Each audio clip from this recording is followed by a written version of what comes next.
क्या हुआ जब एक लड़की को सांप से शादी करनी पड़ी, और फिर उस सांप ने जो किया उसे देखकर आप भी यकीन नहीं करोगे। आइए जानते हैं पूरी कहानी। दूर दूर तक फैला हुआ एक सुंदर नगर था, जहां सुबह सूरज की पहली किरणें जैसे ही मिट्टी के घरों पर पड़ती तो पूरा नगर सुनहरी आभा से चमक उठता। उसी नगर के कोने में एक छोटी सी कच्ची झोपड़ी थी। उसी झोपड़ी में रहती थी निर्मला नाम की एक बूढ़ी महिला। निर्मला का जीवन संघर्षों से भरा हुआ था। उम्र ने उसकी कमर झुका दी थी, आंखों की रोशनी कम हो चली थी और हाथों में अब पहले जैसी ताकत नहीं रही थी, लेकिन उसके दिल में अब भी ममता का अथाह सागर भरा हुआ था। उसकी दो बेटियां थीं, सुमन और चंपा। सुमन बड़ी थी, शांत स्वभाव की, गहरी आंखों में अपनापन लिए हुए। उसके चेहरे पर हमेशा एक सादगी भरी मुस्कान रहती थी। चंपा छोटी थी, चंचल, भोली और बहुत ही कोमल हृदय की। निर्मला का पति 15 साल पहले ही इस दुनिया को छोड़ चुका था। उसके जाने के बाद मानो उसके जीवन की सारी खुशियां भी उसके साथ चली गई थी। उस दिन से लेकर आज तक निर्मला ने अकेले ही अपनी दोनों बेटियों को पाल पोस कर बड़ा किया था। कभी किसी के आगे हाथ नहीं फैलाया, कभी किसी से शिकायत नहीं की। दिन भर मेहनत मजदूरी करती, दूसरों के घरों में काम करती, खेतों में काम करती, तब जाकर अपनी बेटियों के लिए 2 वक्त की रोटी जुटा पाती। वक्त बीतता गया और निर्मला बूढ़ी होती गई। अब उसके शरीर में पहले जैसी ताकत नहीं रही थी। पैर कांपते थे, कमर सीधी नहीं हो पाती थी और अक्सर सांस फूल जाती थी। अब घर का सारा काम चंपा संभालती थी। सुबह जल्दी उठकर झोपड़ी की सफाई करना, चूल्हा जलाना, खाना बनाना, माँ की सेवा करना, सब कुछ वही करती थी। सुमन अपनी माँ के साथ जंगल जाती थी। दोनों माँ बेटी जंगल की मिट्टी लाती थी। उसी मिट्टी से सुमन बड़े सुंदर सुंदर बर्तन बनाती थी। घड़े, मटके, सुराही, दिए, कटोरियां। उसके हाथों में जैसे जादू था। वह जिस मिट्टी को छू लेती उसमें जान आ जाती। फिर सुमन उन बर्तनों को नगर में बेचने जाती। सिर पर टोकरी रखे, चेहरे पर पसीने की बूंदें, लेकिन आंखों में आत्मसम्मान की चमक। नगर की गलियों में घूम घूम कर वह आवाज लगाती, मिट्टी के सुंदर बर्तन ले लो, ठंडा पानी रखने के मटके ले लो।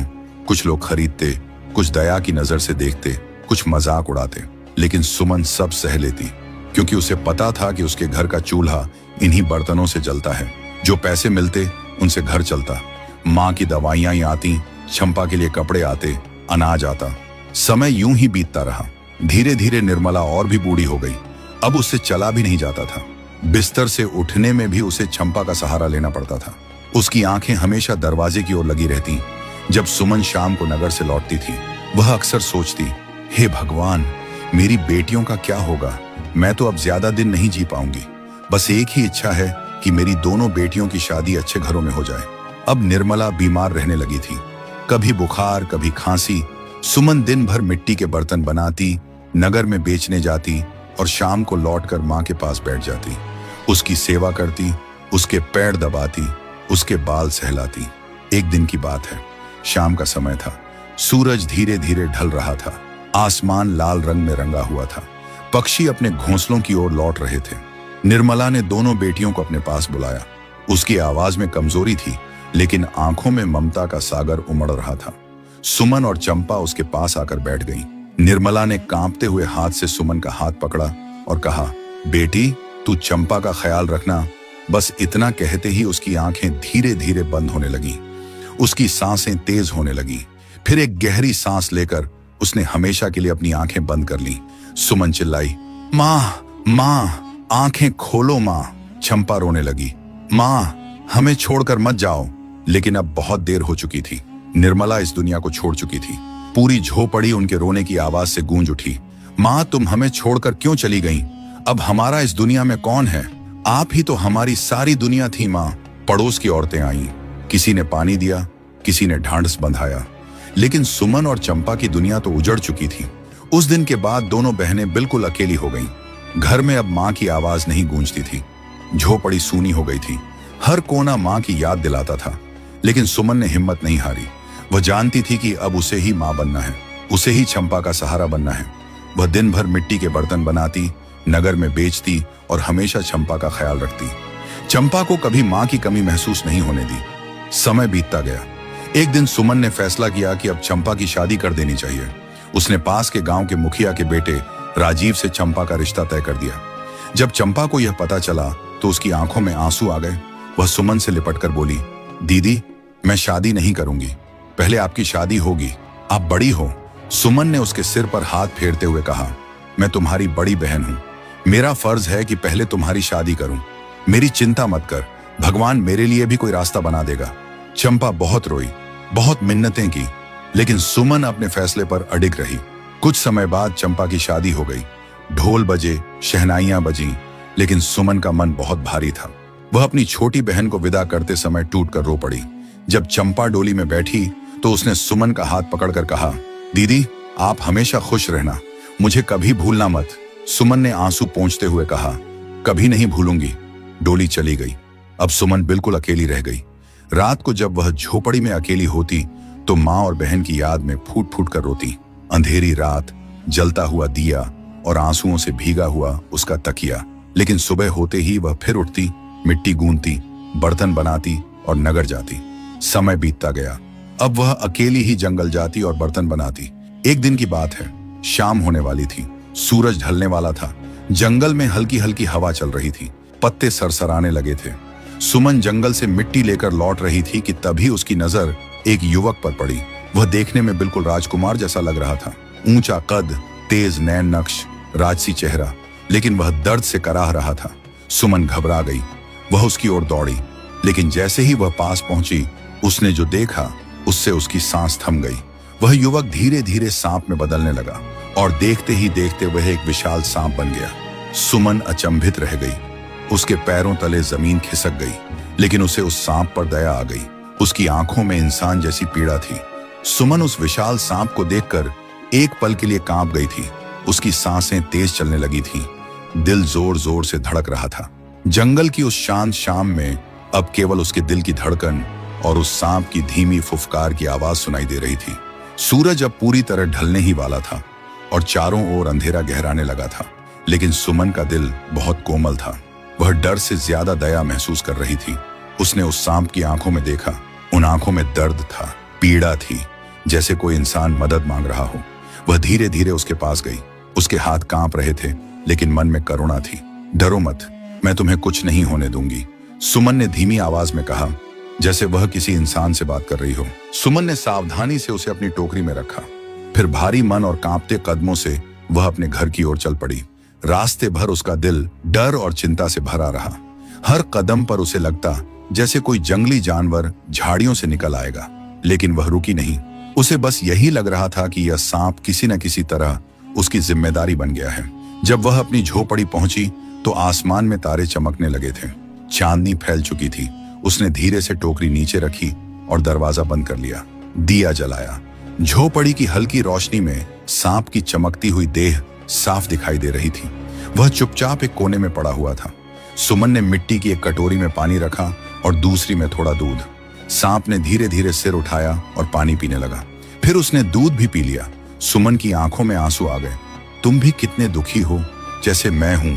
उस रात सुमन सो नहीं पाई। वह बार बार उठकर सांप को देखती, उसे पानी देती, उसके पास बैठकर उससे बातें करती। मेरी माँ चली गई, मेरी बहन भी चली गई, अब मैं बिल्कुल अकेली हूँ। तुम भी शायद बहुत अकेले हो। डरो मत, मैं हूं तुम्हारे साथ। सांप चुपचाप उसकी बातें सुनता रहता, जैसे सच में समझ रहा हो। अगले दिन से सुमन की दिनचर्या बदल गई। अब वह जंगल जाती, मिट्टी लाती, बर्तन बनाती, नगर में बेचती, लेकिन हर बार जल्दी लौट आती ताकि अपने सांप के पास रह सके। वह हर रोज मिट्टी की कटोरी में दूध और पानी रखती, उसे साफ रखती, उसके पास बैठकर अपने मन की बातें करती। धीरे धीरे उसे उस सांप से लगाव हो गया। उसे लगता जैसे वह कोई इंसान हो जो किसी श्राप में बंध गया हो। अब सुमन अकेली नहीं थी। अब उसके पास कोई था जिससे वह अपने दिल का दुख बांट सकती थी। गांव की औरतें जब उसे सांप से बातें करते देखती तो हंसती, ताने देती। अरे सुमन, तू तो सांप से ऐसे बातें करती है जैसे तेरा पति हो। वे सब ठहाके लगाती। सुमन पहले तो शर्म से सिर झुका लेती, लेकिन फिर हल्की मुस्कान के साथ कह देती, हाँ मेरी शादी इस सांप से ही हो गई है। और सब और जोर से हंसने लगती। लेकिन सुमन को फर्क नहीं पड़ता था। उसे पता था कि यह दुनिया सिर्फ मजाक उड़ाना जानती है, किसी के दर्द को समझना नहीं। समय बीतता गया। सुमन अब उस सांप के बिना एक पल भी नहीं रह पाती थी। वह जैसे उसकी दुनिया का हिस्सा बन गया था। लेकिन उसके मन में एक सवाल हर रोज उठता, आखिर वह इंसान सांप कैसे बना? एक दिन उसने ठान लिया कि वह सच्चाई जरूर जानकर रहेगी। उसने उसी जगह जाने का फैसला किया जहां उसने उस युवक को सांप बनते हुए देखा था। अगली सुबह वह जल्दी उठी, सांप को टोकरी में रखा और जंगल की ओर चल पड़ी। रास्ता लंबा था, पेड़ और भी घने होते जा रहे थे, पक्षियों की आवाजें दूर होती जा रही थीं, जंगल की गहराई बढ़ती जा रही थी। वह उसी जगह पहुंची जहां वह युवक दर्द से कराह रहा था, लेकिन वहां कुछ भी अलग नहीं था, न कोई निशान, न कोई संकेत। सुमन उदास हो गई, शायद कहीं और कुछ पता चल जाए। वह और अंदर जंगल में चलती गई। चलते चलते वह बहुत दूर निकल आई। अब जंगल इतना घना हो गया था कि सूरज की किरणें भी मुश्किल से जमीन तक पहुंच रही थीं। अचानक उसकी नजर एक साधु पर पड़ी। वह एक पेड़ के नीचे ध्यान में लीन बैठे थे, आंखें बंद, शरीर स्थिर, चेहरा शांत। सुमन उनके पास गई, लेकिन साधु ध्यान में थे। सुमन ने सोचा, ध्यान में बैठे संत को जगाना पाप होता है। वह भी वहीं हाथ जोड़कर बैठ गई और इंतजार करने लगी। समय बीतता गया, पत्तों से छन कर आती हवा उसके चेहरे को छूती रही। जंगल की आवाजें चारों ओर गूंजती रहीं। काफी देर बाद साधु की आंखें खुली। उन्होंने सुमन को देखा। बेटी, तुम इतने घने जंगल में क्या कर रही हो और इस सांप को अपने साथ क्यों लाई हो? सुमन ने सिर झुकाकर कहा, महाराज, आप बहुत ज्ञानी लगते हो, क्या आप मेरी मदद कर सकते हो? साधु ने मुस्कुराकर कहा, बोलो बेटी, क्या मदद चाहिए? सुमन ने अपनी पूरी कहानी उन्हें सुना दी। कैसे उसने इंसान को सांप बनते देखा, कैसे वह उसे घर ले आई, कैसे उसकी सेवा करती रही। महाराज, क्या कोई उपाय है कि यह सांप फिर से इंसान बन जाए? साधु ने आंखें बंद की, ध्यान में लीन हो गए। कुछ देर बाद बोले, बेटी, जिसकी तुम बात कर रही हो वह चंद्रनगर का राजकुमार धर्मवीर है। सुमन चौंक गई। उसका दिल जोर से धड़कने लगा।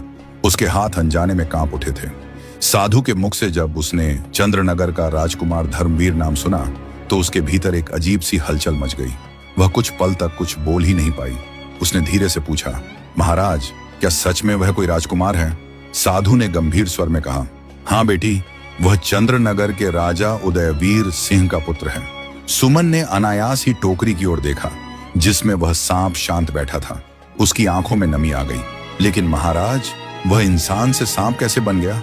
साधु ने गहरी सांस ली और बोले, बेटी, यह उसी की गलती का परिणाम है।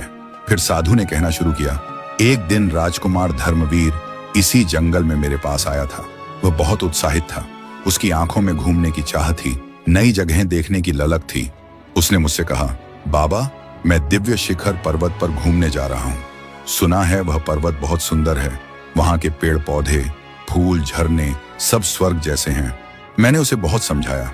मैंने कहा, वत्स, दिव्य शिखर पर्वत साधारण स्थान नहीं है। वहां देवताओं का वास है। वहां एक बहुत सुंदर पेड़ है जिसके फूल दिव्य हैं, लेकिन उन फूलों को छूना भी मना है। अगर कोई मनुष्य उन्हें तोड़ ले तो उसे नाग देवी का श्राप लग जाता है और वह सांप बन जाता है। लेकिन राजकुमार मेरी बात हंसकर टाल गया। उसने कहा, बाबा, आप तो बस डराते रहते हो। और वह हंसते हुए वहां से चला गया। कुछ समय बाद वह फिर मेरे पास आया, लेकिन इस बार उसके हाथ में वही दिव्य फूल था। वह हंसते हुए बोला, बाबा देखो, मैं वह फूल तोड़ लाया और मुझे कुछ नहीं हुआ। तब मुझे समझ आ गया कि श्राप लग चुका है। मैंने उससे कहा, वत्स, अब तुम पर श्राप लग चुका है। शाम होते ही तुम सांप बन जाओगे। जल्दी अपने महल लौट जाओ, नहीं तो यहीं जंगल में फंस जाओगे। लेकिन उसने मेरी बात पर विश्वास नहीं किया। वह हंसते हुए चला गया और वही हुआ। जैसे ही सूर्य ढलने लगा, वह इसी जंगल में सांप बन गया। साधु की आंखें भर आई थीं। सुमन की आंखों से आंसू बहने लगे। तो यह वही राजकुमार है, वह कांपती आवाज में बोली। उसने टोकरी से सांप की ओर देखा। अब उसे वह और भी ज्यादा दुखी लगने लगा। महाराज, अब क्या कोई उपाय नहीं है? उसने व्याकुल होकर पूछा। साधु कुछ देर चुप रहे, फिर बोले, उपाय है बेटी, लेकिन बहुत कठिन है। सुमन ने हाथ जोड़ ली। महाराज, चाहे कितना भी कठिन हो, मैं हर कष्ट सहने को तैयार हूं। साधु ने कहा, तुम्हें दिव्य शिखर पर्वत पर अकेले जाना होगा। वहां 21 दिन तक नाग देवी की तपस्या करनी होगी। अगर नाग देवी तुमसे प्रसन्न हो गईं, तो वे वरदान देंगी। सुमन की आंखों में उम्मीद की चमक आ गई। और उस वरदान में तुम उनसे यह मांगना कि राजकुमार धर्मवीर को फिर से इंसान बना दें। सुमन के होंठ कांप उठे। लेकिन बेटी, साधु ने गंभीर स्वर में कहा, गलती से भी उस दिव्य फूल को मत छूना, नहीं तो तुम भी सांप बन जाओगी। सुमन ने सिर झुका लिया। मैं सावधान रहूंगी महाराज। फिर उसने हाथ जोड़कर कहा, महाराज, मैं दिव्य शिखर पर्वत पर जा रही हूँ। जब तक मैं वापस ना आ जाऊं, आप इस सांप का ख्याल रखना। साधु ने सिर हिलाया। निश्चिंत रहो बेटी, मैं इसका ध्यान रखूंगा। सुमन ने टोकरी साधु को सौंपी। उसका दिल भारी हो गया। उसे ऐसा लग रहा था जैसे वह अपने किसी अपने को छोड़कर जा रही हो। वह कुछ पल तक टोकरी को देखती रही, फिर आंसू पोंछकर उसने जंगल के रास्ते पर कदम बढ़ा दिए। दिव्य शिखर पर्वत का रास्ता बहुत कठिन था। ऊंचे ऊंचे पहाड़, गहरी घाटियां, घने जंगल, बहते झरने, दिन में तेज धूप, रात में ठंडी हवा। लेकिन सुमन रुकी नहीं। उसके मन में सिर्फ एक ही बात थी, मुझे उस राजकुमार को इंसान बनाना है। कई दिनों की यात्रा के बाद वह दिव्य शिखर पर्वत पर पहुंची। वह पर्वत सच में स्वर्ग जैसा था। चारों ओर हरियाली, रंग बिरंगे फूल, बहते झरने, शीतल हवा। लेकिन सुमन का मन इन सब में नहीं लगा। उसने एक शांत जगह देखी, एक विशाल पीपल के पेड़ के नीचे। वहां उसने हाथ जोड़कर नाग देवी की तपस्या शुरू कर दी। दिन रात भूख प्यास की परवाह किए बिना वह ध्यान में बैठी रही। बारिश हुई, धूप निकली, आंधी चली, लेकिन वह अडिग रही। उसके होंठ सूख गए, शरीर कमजोर हो गया, लेकिन मन अडिग था। 21 दिन बीत गए। उस दिन सुबह आसमान में एक दिव्य प्रकाश फैल गया और तभी नाग देवी प्रकट हुई। उनका रूप अद्भुत था। मस्तक पर मुकुट, आंखों में तेज, चेहरे पर करुणा। सुमन ने तुरंत माथा टेक दिया। हे देवी माँ, नाग देवी बोली, बेटी मैं तुम्हारी तपस्या से प्रसन्न हूँ। बोलो तुम्हें क्या वरदान चाहिए। सुमन की आंखों से आंसू बहने लगे। हे देवी माँ, चंद्रनगर का एक राजकुमार है जो आपके श्राप से सांप बन गया है। मैं चाहती हूँ कि वह फिर से इंसान बन जाए।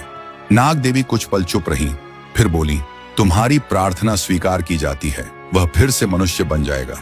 अब तुम घर जाओ। इतना कहकर नाग देवी अंतर ध्यान हो गई। सुमन की आंखों में खुशी के आंसू आ गए। माँ ने मेरी सुन ली, वह बोली। वह तुरंत साधु के आश्रम की ओर चल पड़ी। इधर साधु के पास वह सांप शांत बैठा था। जैसे ही सूर्य की किरणें उसके शरीर पर पड़ी, अचानक उसके शरीर में हलचल होने लगी। धीरे धीरे उसका शरीर बदलने लगा और देखते ही देखते वह फिर से एक सुंदर राजकुमार बन गया। उसने घुटनों के बल बैठकर साधु के चरणों में सिर झुका दिया। बाबा मुझे माफ कर दीजिए, मैंने आपकी बात नहीं मानी। साधु की आंखों में संतोष के आंसू थे। वत्स, तुम्हें नया जीवन मिला है। राजकुमार बोला, मैं सुमन का धन्यवाद करना चाहता हूँ। उसी ने मुझे श्राप से मुक्त कराया। और तभी दूर से सुमन आती दिखाई दी। दूर से आती हुई सुमन की परछाई धीरे धीरे साफ दिखाई देने लगी। कई दिनों की कठिन तपस्या, भूख प्यास और लंबी यात्रा ने उसके शरीर को थका दिया था, लेकिन उसके चेहरे पर एक अजीब सी चमक थी। यह चमक किसी आशा की थी, किसी विश्वास की थी। वह जैसे जैसे साधु के आश्रम के पास पहुंचती गई, उसका हृदय तेज तेज धड़कने लगा। उसका मन बार बार उसी दृश्य को याद कर रहा था। नाग देवी का प्रकट होना, उनका वरदान देना, उनका कहना कि वह घर लौट जाए। उसके मन में बस एक ही सवाल गूंज रहा था, क्या सच में वह फिर से इंसान बन गया होगा। उसके कदम अनायास ही धीमे हो गए। उसे डर लग रहा था कि कहीं उसकी तपस्या व्यर्थ तो नहीं चली गई, कहीं ऐसा तो नहीं कि वह फिर से उस सांप को ही देखे। तभी उसकी नजर सामने खड़े व्यक्ति पर पड़ी। राजसी वस्त्र, तेजस्वी चेहरा, ऊंचा कद, चमकती आंखें। वह पल भर के लिए ठिठक गई। उसकी सांस रुक गई, उसकी आंखें फैल गईं, उसका दिल जोर से धड़क उठा। वह सांप नहीं था, वह इंसान था। वह वही युवक था जिसे उसने जंगल में कराहते देखा था। राजकुमार ने जैसे ही सुमन को देखा, उसके चेहरे पर आश्चर्य और भावनाओं का सैलाब उमड़ पड़ा। उसकी आंखें भर आईं। उसने तुरंत आगे बढ़कर हाथ जोड़ दिए और सुमन के सामने झुक गया। देवी समान सुमन, तुमने मुझे नया जीवन दिया है। सुमन घबरा गई। वह पीछे हटने लगी। नहीं राजकुमार, मैं तो एक साधारण सी लड़की हूं। राजकुमार की आवाज भर्रा गई। नहीं, तुम साधारण नहीं हो। तुमने मेरे लिए वह किया है जो कोई राजकुमार भी किसी के लिए नहीं कर सकता। सुमन का हृदय भर आया। मैंने कुछ नहीं किया राजकुमार, बस जो सही लगा वही किया। साधु पास खड़े यह दृश्य देख रहे थे। उनकी आंखों में संतोष और करुणा दोनों झलक रही थी। साधु मुस्कुराए। बेटी, तुम्हारा हृदय बहुत पवित्र है। यही कारण है कि नाग देवी तुम पर प्रसन्न हुई। राजकुमार ने साधु के चरणों में सिर झुका दिया। बाबा, आपने मुझे सही रास्ता दिखाया। मैं जीवन भर आपकी सीख को नहीं भूलूंगा। साधु ने आशीर्वाद दिया। वत्स, अब तुम्हारा जीवन नया है, इसे अच्छे कर्मों में लगाओ। राजकुमार ने सुमन की ओर देखा। सुमन, अब तुम मेरे साथ महल चलो। मेरे माता पिता तुम्हारा धन्यवाद करना चाहते हैं। वे तुम्हें अपने बेटे की जीवनदायिनी के रूप में देखना चाहते हैं। सुमन हिचकिचा गई। मैं एक गरीब लड़की हूँ, मिट्टी के बर्तन बनाती हूँ, महल में कैसे जाऊंगी? राजकुमार ने धीरे से कहा, आज से तुम मेरे लिए किसी रानी से कम नहीं हो। सुमन की आंखों से फिर आंसू बह निकले। उसे अपनी माँ की याद आ गई। माँ, अगर आप आज जीवित होती तो मुझे कितना आशीर्वाद देती। साधु ने कहा, बेटी, भगवान ने तुम्हारे लिए यह मार्ग बनाया है, इसे स्वीकार करो। सुमन और राजकुमार ने साधु को हाथ जोड़कर धन्यवाद किया। फिर दोनों चंद्रनगर की ओर चल पड़े। रास्ता लंबा था, लेकिन सुमन को थकान महसूस नहीं हो रही थी। उसके मन में भावनाओं का तूफान उमड़ रहा था। कभी उसे खुशी हो रही थी, कभी डर, कभी संकोच, कभी आश्चर्य। जब दूर से चंद्रनगर की ऊंची ऊंची दीवारें दिखाई दी तो उसका हृदय जोर से धड़कने लगा। नगर के द्वार खुले। जैसे ही लोगों को पता चला कि राजकुमार लौट आए हैं, नगर में खुशी की लहर दौड़ गई। राजकुमार आ गए, धर्मवीर लौट आए, हमारा राजकुमार जीवित है। लोग सड़कों पर निकल आए, फूल बरसने लगे, ढोल नगाड़े बजने लगे। राजमहल के द्वार खुल गए। राजा उदयवीर सिंह सिंहासन पर बैठे थे। वर्षों से पुत्र वियोग का दुख उनके चेहरे पर साफ दिखाई देता था। उनकी आंखें हर दिन महल के द्वार की ओर लगी रहती थीं। जैसे ही उन्होंने अपने पुत्र को सामने खड़ा देखा, उनकी आंखों से आंसू बह निकले। वे सिंहासन से उतर पड़े। धर्मवीर, मेरा बेटा! उन्होंने दौड़कर अपने पुत्र को गले लगा लिया। पूरा महल भावनाओं से भर गया। राजा ने कांपती आवाज में कहा, हमने तुम्हें खो दिया था बेटा। हर दिन भगवान से यही प्रार्थना करते थे कि तुम वापस आ जाओ। राजकुमार ने अपने पिता के चरणों में सिर झुका दिया। पिताजी, मैं आज जीवित हूं तो सिर्फ इस कन्या की वजह से। राजा ने सुमन की ओर देखा। उसकी सादगी, उसकी झुकी हुई आंखें, उसके चेहरे की मासूमियत देखकर राजा का हृदय भर आया। वे उसके सामने आए और हाथ जोड़ दिया। बेटी, तुमने हमारे बेटे को हमें लौटा दिया। तुमने एक पिता को उसका पुत्र लौटा दिया। यह उपकार हम जीवन भर नहीं भूल सकते। सुमन ने कहा, महाराज, मैं तो सिर्फ अपना कर्तव्य निभा रही थी। राजकुमार ने कहा, पिताजी, अगर आपकी आज्ञा हो तो मैं सुमन से विवाह करना चाहता हूँ। राजा ने कुछ पल सुमन को देखा, उसके त्याग, उसके साहस, उसकी तपस्या को याद किया। फिर मुस्कुराकर बोले, इससे बड़ा सौभाग्य हमारे वंश के लिए और क्या हो सकता है। महल में विवाह की तैयारियां शुरू हो गईं। नगर को फूलों से सजा दिया गया, रंगोली बनी, दिए जलाए गए। राजकुमार धर्मवीर और सुमन का विवाह बड़े धूमधाम से हुआ। गरीब मिट्टी के बर्तन बनाने वाली लड़की आज राजमहल की रानी बन गई थी, अपने त्याग, सेवा और तपस्या के बल पर। और इस तरह सुमन का जीवन, जो कभी आंसुओं से भरा था, अब खुशियों से भर गया। दोस्तों, यह कहानी आपको कैसी लगी, हमें कमेंट करके जरूर बताइए। वीडियो को एक लाइक जरूर करें और